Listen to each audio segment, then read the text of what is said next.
Bom, boa noite, irmãos. Boa noite. Vamos dando sequência à epístola aos Efésios. Chegamos no capítulo 2. Nós vimos na aula anterior que o apóstolo Paulo, ele termina o capítulo 1 falando sobre ressuscitar Cristo, né?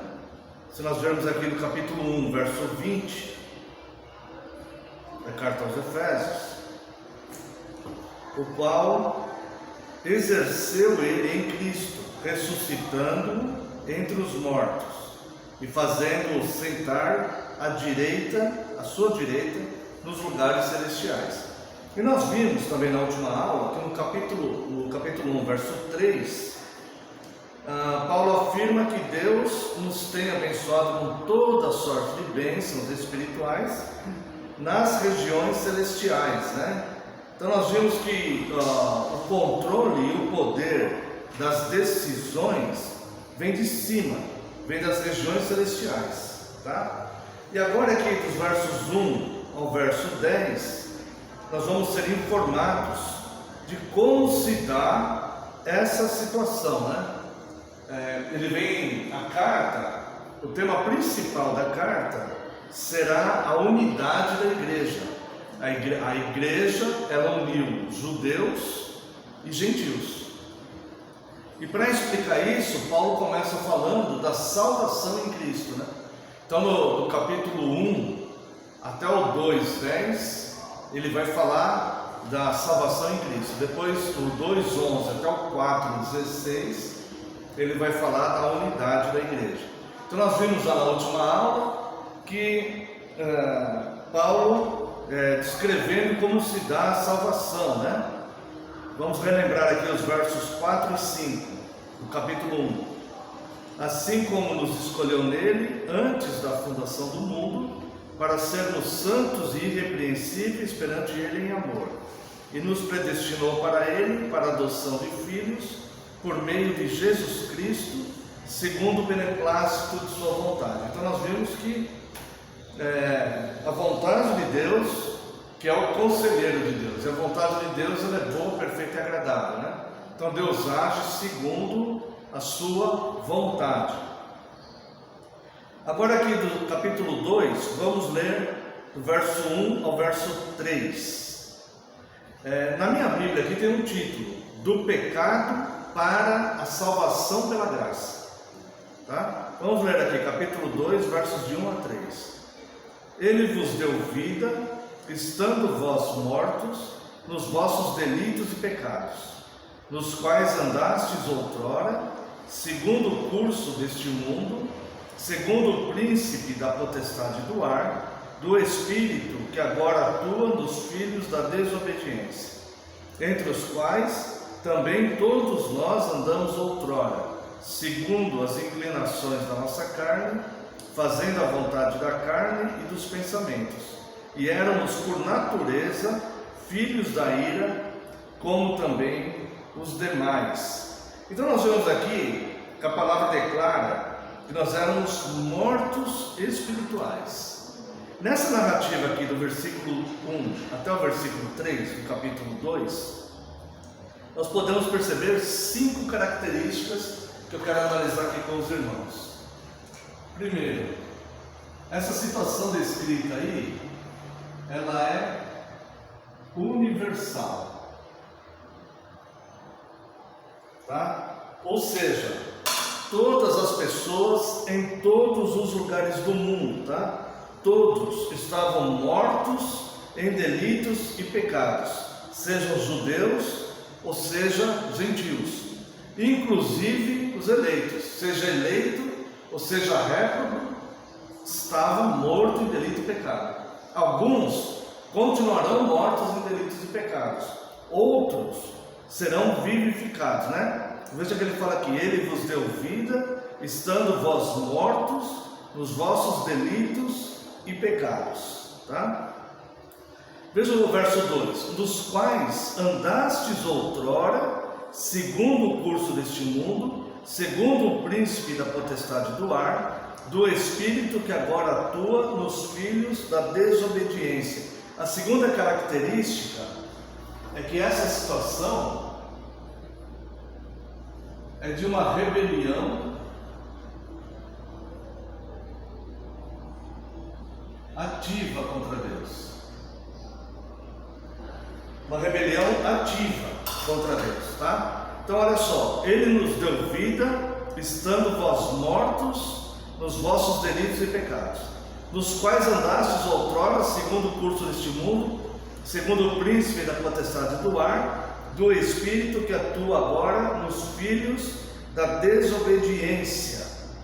E o verso 3: entre os quais também todos nós andamos outrora, segundo as inclinações da nossa carne, fazendo a vontade da carne e dos pensamentos, e éramos por natureza filhos da ira. Então nós vimos que essa situação é universal, ou seja, todas as pessoas do mundo, tá? Judeus, ímpios, eleitos, réprobos, tá? O eleito, ele nasce em pecado, ele vai ser alcançado pela graça em algum momento da vida dele, mas ele nasce em pecado, é necessário passar pela conversão, tá?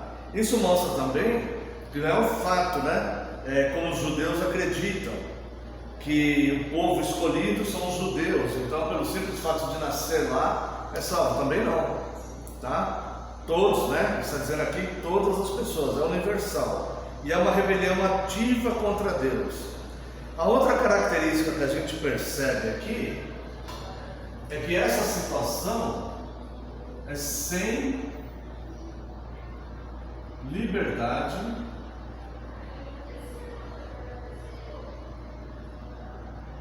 de arbítrio.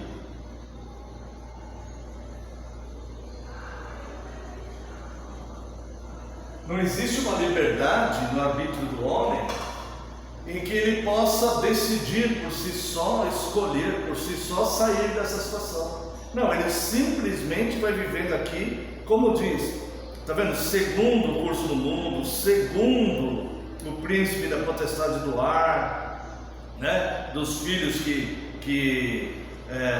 do espírito que agora atua nos filhos da desobediência, segundo as inclinações da nossa carne, fazendo. Então, essa palavra segundo é uma influência, é seguindo uma influência, seguindo os próprios pensamentos pecaminosos, seguindo a própria inclinação da carne, seguindo as potestades do ar, seguindo o curso do mundo, ou seja, ele não sai daí, é como se fosse um labirinto.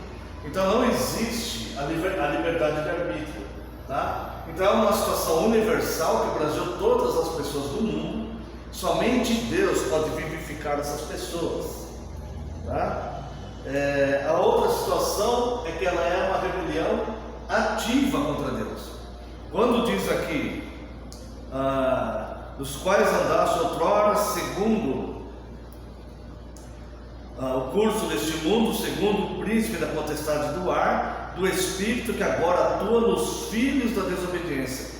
Andava segundo esta potestade do ar, deste espírito que atua nos filhos da desobediência. Então, era uma situação de rebelião ativa contra Deus, mesmo que a pessoa não tenha esse discernimento, mesmo que ela não tenha essa clareza, ela não perceba que é assim, mesmo que a seus próprios olhos ela se imagine ser uma pessoa boa, né? Ou um filho de Deus, como dizem assim, a declaração bíblica é que todos andavam nessa rebelião ativa.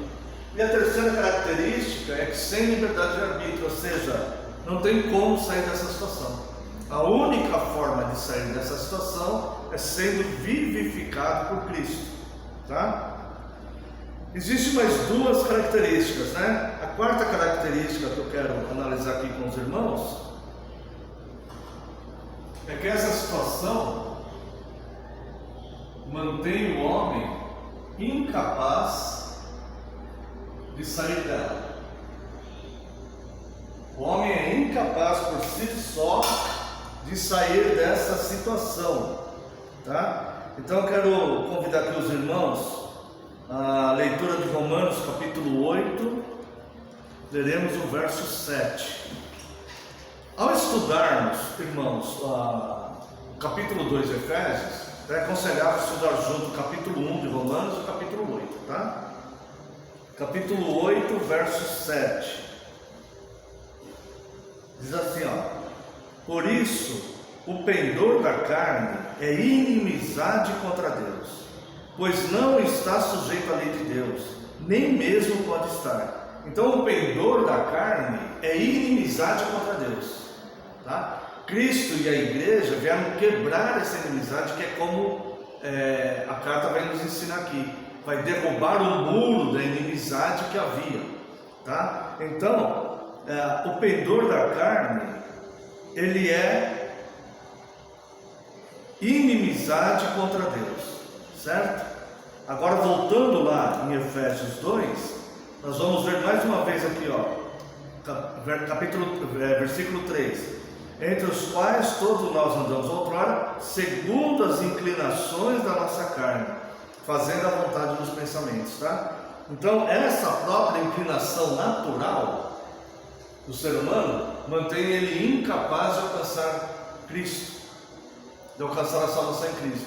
Isso ele herdou na queda de Adão e Eva, né? Durante a queda, o homem perdeu a liberdade de arbítrio e tornou-se escravo do próprio pecado. Então, essa inclinação para o erro o mantém incapaz, a não ser que Cristo o liberte.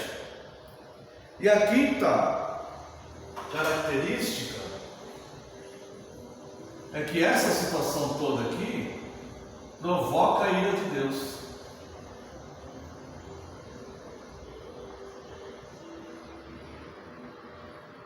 E isso nós vamos ver analisando aqui Romanos capítulo 1. Vamos voltar lá para Romanos capítulo 1, verso 18. Vamos ler 18 a 20. Romanos capítulo 1, verso 18 a 20. A ira de Deus se revela do céu contra toda impiedade e perversão dos homens que detêm a verdade pela injustiça. Porquanto o que de Deus se pode conhecer é manifesto entre eles, porque Deus lhes manifestou. Porque os atributos invisíveis de Deus, assim o seu eterno poder, como também a sua própria divindade, claramente se reconhecem desde o princípio do mundo, sendo percebidos por meio das coisas que foram criadas. Tais homens são por isso indesculpáveis. Então isso aqui torna tudo isso aqui torna toda a humanidade indesculpável.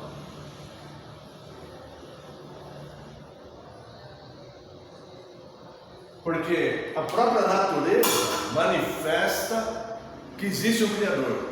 E os homens então escolhem obedecer e servir a criatura em vez de servir o Criador. Pense em atos de bondade, como nós vamos ver lá no versículo 10, as boas obras. Atos de bondade.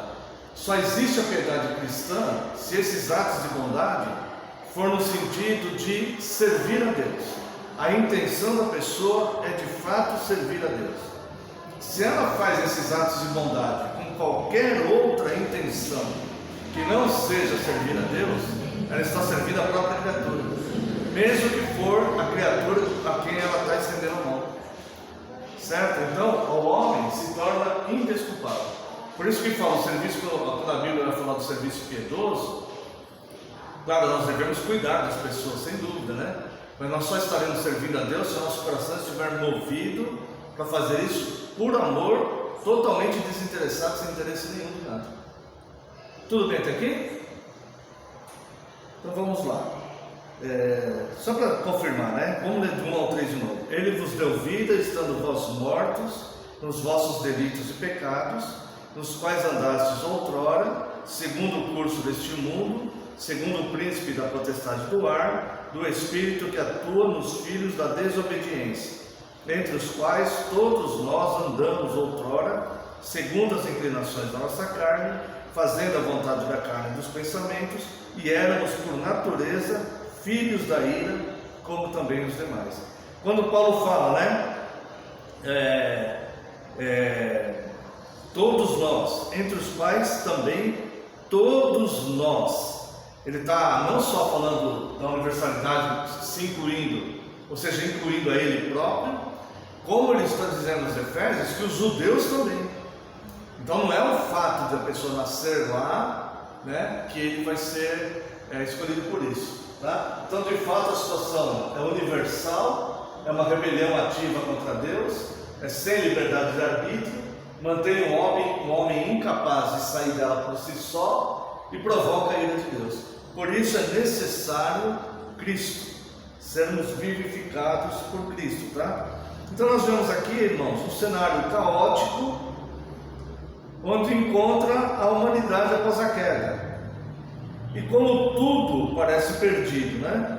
Mas então Paulo descreve, na verdade, uma linda história de amor, né? Ele descreve um cenário caótico, um caos mesmo, onde o homem não consegue sair dali sozinho, mas aí então ele começa a descrever o amor de Deus em nos alcançar, né? E olha só no verso 4 o que ele diz: mas Deus, sendo rico em misericórdia, por causa do grande amor com que nos amou, né? Então o que moveu Deus nessa ação, o que moveu essa ação aí de cima para baixo, foi o amor de Deus para conosco, né? Deus sendo rico em misericórdia, por causa do grande amor com que nos amou, tá? Então este amor por nós não é motivado por nenhuma qualidade nossa, nenhum mérito nosso, tá? Isso, quando Deus escolheu os judeus para ser o seu povo, Deus estava apontando para como seria essa situação, né? A eleição dos santos, tá?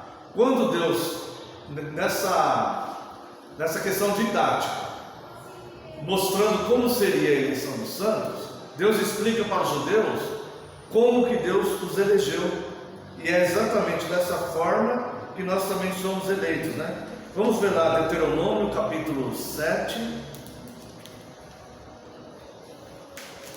versos 7 e 8. Não vos teve o Senhor afeição, nem vos escolheu, porque fosseis mais numerosos do que qualquer povo, pois éreis o menor de todos os povos, mas porque o Senhor vos amava, e para guardar o juramento que fizera a vossos pais, o Senhor vos tirou com mão poderosa e vos resgatou da casa da servidão, do poder de Faraó, o rei do Egito. Então veja que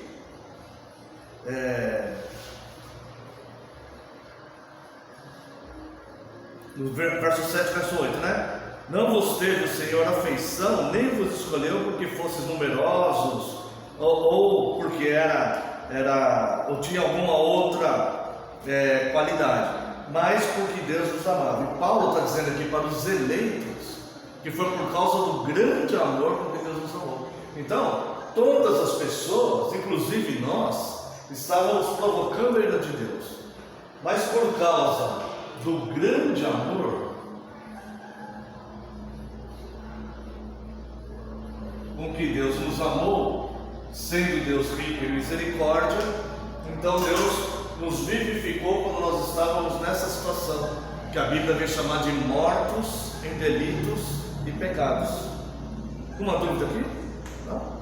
Vamos ler então aqui do verso 5 ao verso 7. Efésios 2, 5 a 7. E estando nós mortos em nossos delitos, nos deu vida juntamente com Cristo, pela graça sois salvos, e juntamente com Ele nos ressuscitou e nos fez assentar nos lugares celestiais em Cristo Jesus. Note que esse ressuscitou que ele está falando aqui está se referindo a pessoas vivas, não são pessoas mortas. Essa ressurreição que ele está falando aqui é uma ressurreição espiritual, que é a conversão. Sem essa ressurreição espiritual, a pessoa vai passar a vida inteira, mesmo vivo fisicamente, vai passar a vida inteira morto espiritualmente. Por isso que crer em qualquer crença crê em qualquer coisa menos na verdade, porque ele não tem olhos para ver nem ouvidos para ouvir. Está dando para entender? Né? Então, ele nos vivificou por graça, né? E nos colocou em Cristo nas regiões celestiais. Tá?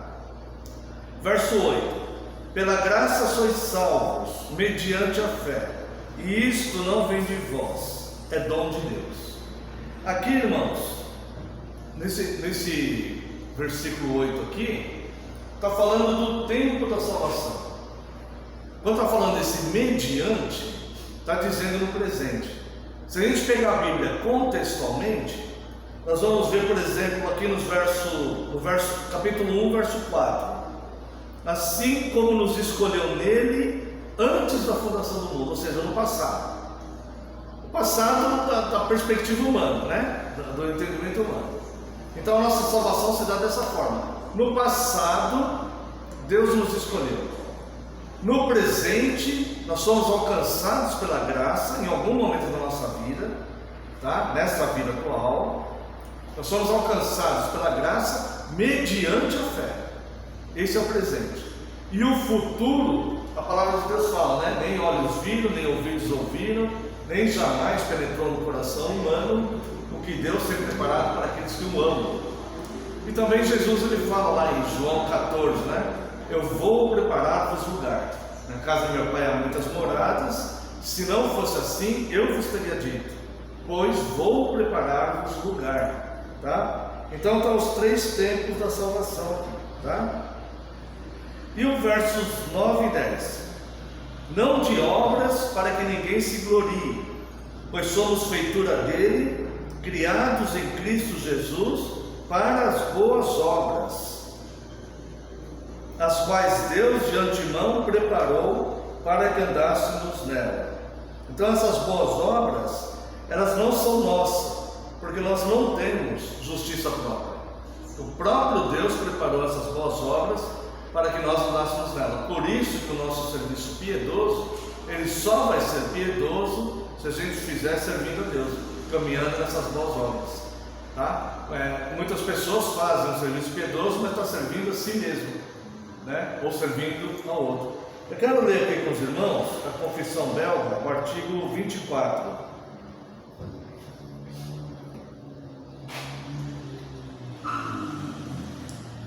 Confissão Belga, artigo 24. A nossa santificação e as boas obras. Cremos que essa fé verdadeira, operada no homem, pelo ouvir da palavra de Deus e pelo agir do Espírito Santo, regenera-o e torna-o um novo homem, faz com que viva uma vida nova e o liberta da escravidão do pecado. Por isso, não é verdade que essa fé justificadora o torna indiferente para viver uma vida santa e boa. Ao contrário, sem ela, ninguém jamais poderia fazer algo por amor a Deus, mas somente por amor a si mesmo ou por medo da condenação. É, portanto, impossível que essa fé santa seja inoperante no homem, porque não falamos de uma fé vã, mas da que a Escritura chama de a fé que atua pelo amor. Esta fé leva o homem a exercitar-se nas obras que Deus ordenou em sua palavra. As boas obras que procedem da boa raiz da fé são boas e aceitáveis à vista de Deus, porque são todas santificadas pela sua graça. Apesar disso, elas não cooperam para a nossa justificação, porque é pela fé em Cristo que somos justificados, antes mesmo de fazermos quaisquer boas obras. De outro modo, essas obras não poderiam ser boas, assim como o fruto da árvore não pode ser bom se a árvore não for boa. Por isso praticamos boas obras, mas não para termos mérito, pois que mérito poderíamos ter? Antes somos devedores a Deus pelas boas obras que praticamos, não a Ele, a nós. Então, até que isso, tá? Então, essas boas obras, né, que Deus preparou para que andássemos nela, é misericórdia de Deus, para que nós tenhamos frutos dessa nossa conversão e santificação. Então, só assim, só por amor a Deus, nós podemos fazer de fato um serviço piedoso a Deus. Vamos lá então, ficamos com alguma dúvida até aqui? Não? Aqui termina o processo de salvação, né? Que Paulo termina o processo de Paulo explicando aqui, né? Tá? Piedade é fazer boas obras, não é fazer boas obras para ter benefício, senão seria servir a nós mesmos, né? E nesse pedaço aqui, então, o versículo 10 termina essa explicação de Paulo de como somos salvos, eleitos antes da fundação do mundo, nascemos em pecado e rebelião ativa contra Deus, mortos em delitos e pecados, mas Ele nos deu vida e pela graça nos vivificou, né? Isso por causa do grande amor com que Ele nos amou, tá?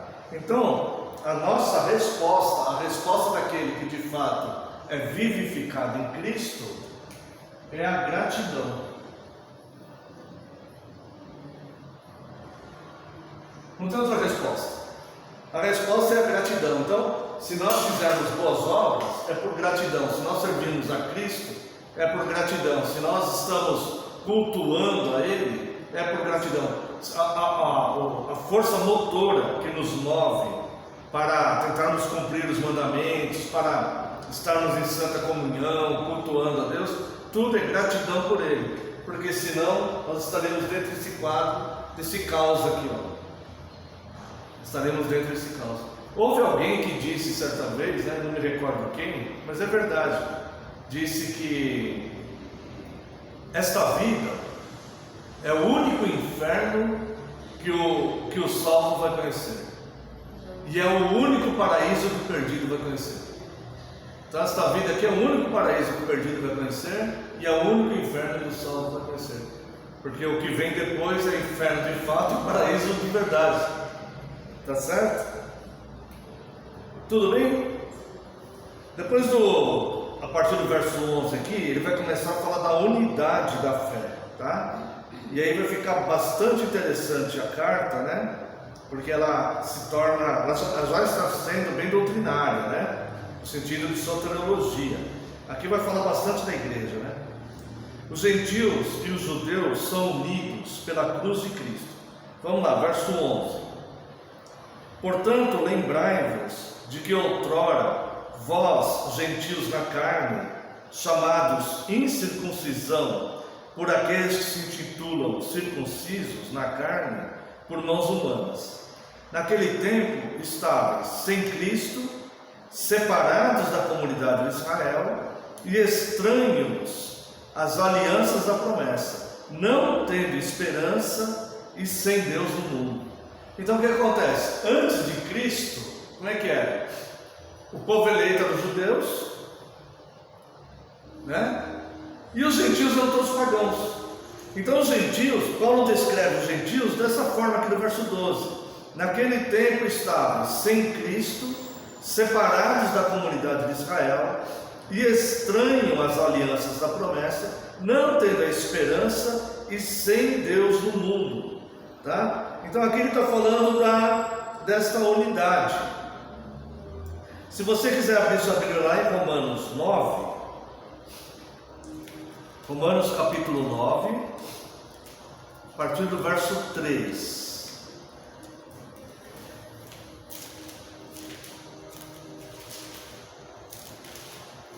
Olha só, vai falar aqui que tudo veio dos judeus. Os judeus tiveram o privilégio de Deus os levantar e vir tudo deles, né? Então 9:3. Porque eu mesmo desejaria ser anátema, separado de Cristo, por amor de meus irmãos, meus compatriotas segundo a carne. Agora olha só, são israelitas, pertence-lhes a adoção e também a glória, as alianças, a legislação, o culto e as promessas. Deles são os patriarcas, e também deles descende o Cristo segundo a carne, o qual é sobre todos, Deus bendito para todos sempre. Amém. Em outra passagem ela vai falar que foi aos judeus que Deus deu os seus oráculos, que são as Escrituras, tá? Então, os gentios, nós, que não temos uma ascendência, não somos descendentes de judeus, nós vivemos totalmente longe e sem esperança nenhuma, tá? Conforme ele diz aqui no capítulo 2, verso 12. Mas hoje, nós vivíamos assim. Naquele tempo estavam sem Cristo, separados da comunidade de Israel, estranhos às alianças da promessa, não tendo esperança e sem Deus no mundo.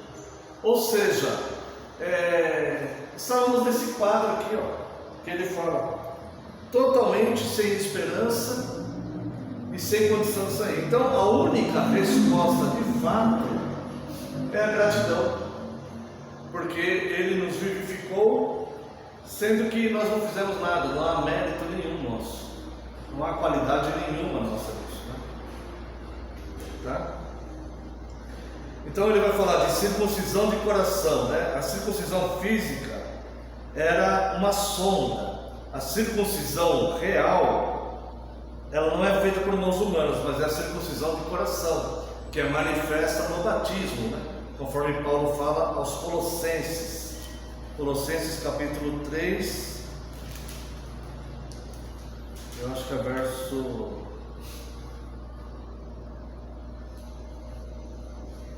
Agora não me recordo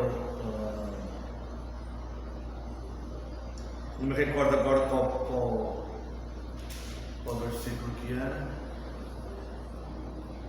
Não, mas enfim, que é a circuncisão não por mãos, mas a circuncisão do coração. Verso 13 aqui de Efésios 2. Mas agora em Cristo Jesus, vós que antes estáveis longe, fostes aproximados pelo sangue de Cristo, porque Ele é a nossa paz, o qual de ambos fez um, e tendo derribado a parede da separação que estava no meio, a inimizade, aboliu na sua carne a lei dos mandamentos na forma de ordenanças, para que dos dois criasse em si mesmo um novo homem, fazendo a paz. Então o próprio Cristo, ele quebrou essa parede de inimizade que havia entre judeus e gentios, e tanto os judeus como os gentios são eleitos e salvos pela graça. Aqui tem uma questão que algumas pessoas leem errado aqui e falam que os mandamentos foram abolidos por causa desse versículo, mas não é verdade. Olha só, aboliu na sua carne a lei dos mandamentos na forma de ordenanças. Então não são os mandamentos, a lei, por exemplo, dos 10 mandamentos, são mandamentos em forma de ordenanças, que seriam a lei sacerdotal, que ela foi transformada quando Cristo assumiu o seu sumo sacerdócio, Hebreus capítulo 7, verso 12 diz que quando há mudança do sacerdócio, necessariamente há mudança na lei, O próprio Jesus disse que ele não veio revogar nem abolir a lei, ele mesmo disse, e falou que nem um tio passaria da lei, Vamos lá agora dos versos 15 ao 20. Vamos ler até o 22 e a gente faz aqui um encerramento.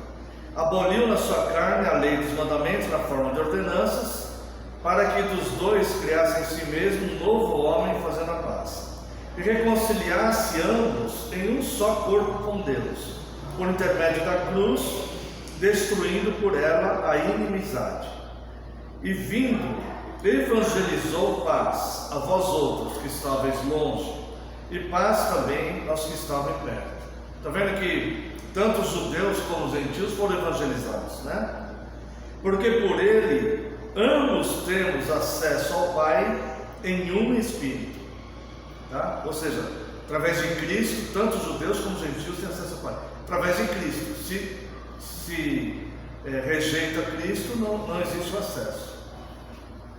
Assim já não sois estrangeiros e peregrinos, mas concidadãos dos santos, e sois da família de Deus, o que acontece? A igreja, ela se torna uma família, porque é por isso que nos chamamos de irmãos, por isso que o tratamento é irmãos, porque somos membros uns dos outros e somos aceitos por Deus como filhos por adoção, para sermos co-herdeiros juntamente com Cristo, que é o Filho unigênito de Deus. O único Filho de Deus é Cristo, o Filho unigênito. Nós somos aceitos por adoção, né?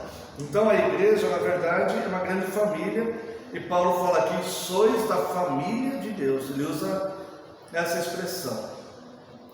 O verso 20 é bastante significativo, né? Edificados sobre o fundamento dos apóstolos e profetas, sendo ele mesmo, Cristo Jesus, a pedra angular, no qual todo edifício bem ajustado cresce para santuário dedicado ao Senhor, no qual também vós, juntamente, estáis sendo edificados para a habitação de Deus no Espírito. Tá? Então veja o verso 20: edificados sobre o fundamento dos apóstolos e profetas. Então, somente as Escrituras, né? Os profetas do Antigo Testamento e os apóstolos do Novo Testamento. Essa mensagem de Deus para o seu povo é o fundamento. Cristo é o fundamento, a pedra angular. Depois Paulo vai falar, ele fala ali para os Coríntios, né? Que ele, como bom construtor, ele lançou o fundamento.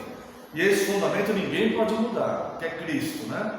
Que nos foi revelado pelos profetas e pelos apóstolos. E aí cada um vê como constrói.